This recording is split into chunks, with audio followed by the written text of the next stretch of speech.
Buenas tardes, mi nombre es Javier Andrés Carrillo Suárez y les voy a hablar sobre qué es el conflicto.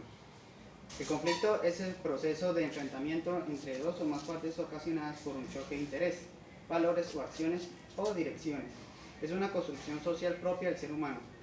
Donde hay vida, hay conflicto. Lo importante es buscar soluciones positivas. El conflicto se debería abordar como una fuente positiva y no negativa, como un cambio. Si el conflicto se esconde, no se puede solucionar. ¿Cuál es la importancia de la sociedad civil en los procesos de construcción de paz?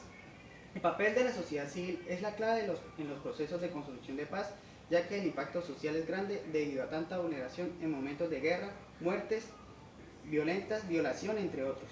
Ya teniendo el planteamiento de construcción de la paz, se debería ser partícipes a esta sociedad civil en el proceso de una manera fundamental, como las principales víctimas del conflicto, buscando retribuir el daño ocasionado, sustentar los valores de la empatía, la equidad, la justicia, la cooperación en la vida política, social y económica. También la sociedad civil puede favorecer las condiciones para la paz o ser factores de tensión. Las organizaciones de la sociedad civil pueden promover métodos pacíficos de la resolución de conflictos, canalizar los conflictos y las tensiones a partir de la negociación. Otra cualidad de la sociedad civil es su gran habilidad y capacidad para responder de forma rápida a las condiciones cambiantes de las situaciones de conflicto.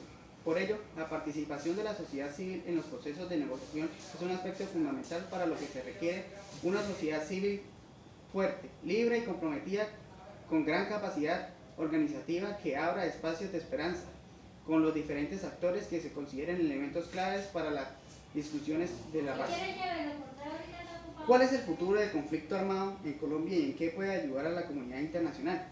El conflicto no es positivo ni negativo. A medida que se va regulando y transformando las incompatibilidades, o sea, conflicto, va existiendo un cambio social, ya que la construcción de paz se irán promoviendo formas constructivas de resolver los conflictos.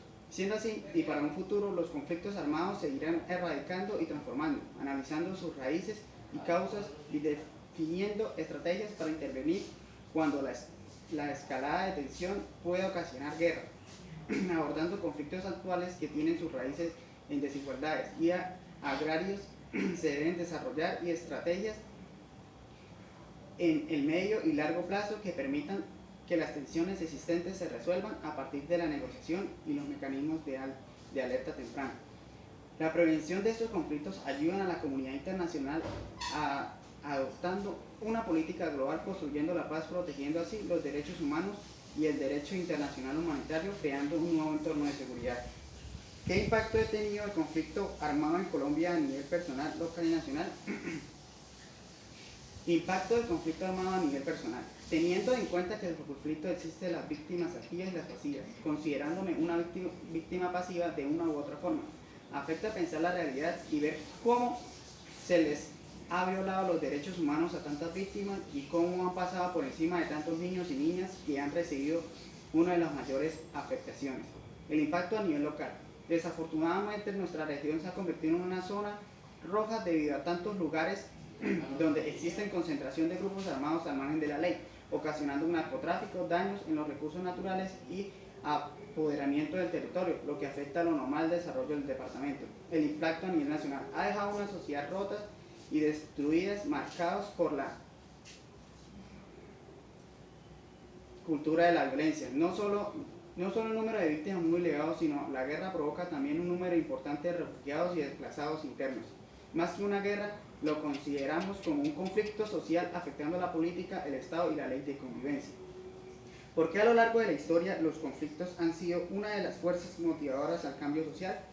El conflicto ha sido una de las fuerzas motivadoras del cambio social, ya que a lo largo de una historia se ha ido trabajando para un cambio del conflicto armado a una construcción de paz.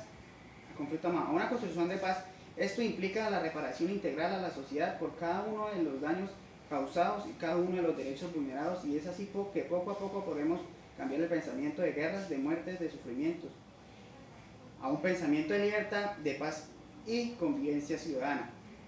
Algunas conclusiones serían que es gráficamente pensar en la paz en un cambio global realmente beneficiante, pero para esto debemos ser conscientes que la desmovilización y reinserción de los actores armados es el motivo de problemas importantes, porque implica la retribución de tierras, asistencias sanitarias, concesión de créditos y toda una serie de medidas que faciliten la reinserción. Esto supone que en ocasión estos actores sean percibidos como beneficiarios de una serie de recursos que la propia sociedad no tiene. Desde mi profesión, ¿qué capacidades necesita potencializar para integrar el proceso de paz en nuestro departamento?